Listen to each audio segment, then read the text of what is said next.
Kwa majina ni Caroline Wanjiko Mwendia na mimi ni mzaliwa wa Rumuruti na ninafurahi sana kwa siku ya leo tumekuja hapa, na kitu cha kwanza ninaondoka kwa chama cha Jubilee ama ninajiuzuru kwa chama cha Jubilee, na kwa leo ninaingia kwa chama cha serikali.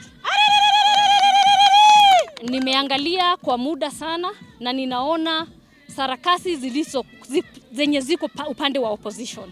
It's not all about results but drama. Kazi tu ni tushinde tukisema one term, lakini hatuna maendeleo yoyote. Kama watu wetu wa Laikipia. Yes, kuna watu wengine wa Mount Kenya wanafurahia kusema maneno ya one term. But watu wa Laikipia wameachwa hapa, hawajui kama wako one term, hawajui kama wako two term, lakini hakuna maendeleo. Sisi watu wa Laikipia tunataka maendeleo. Ile kitu tunataka serikali ya William Samoei Ruto ni atuletee maendeleo mashinani.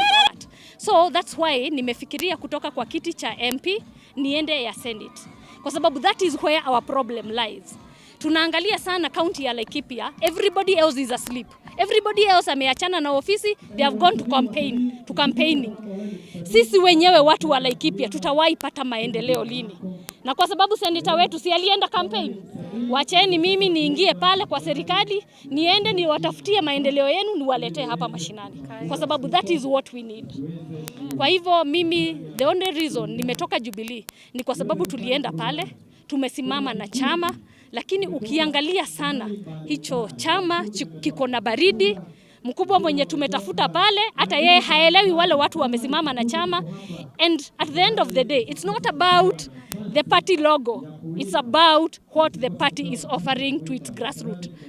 Yeye kazi yake ni kufuatana na wengine, unapata ana introduce hata watu wa chama zingine badala hata ashughulikie wale watu wenye wako kwa Jubilee. Ni haelewi watu wa Jubilee wako wapi, and I would urge him, hata wale nimeacha huko, he should look into that matter and try to appreciate those people who have stood with that party na wamekuwa loyal kwa chama. I would pray that afungue tu macho, otherwise he's going nowhere.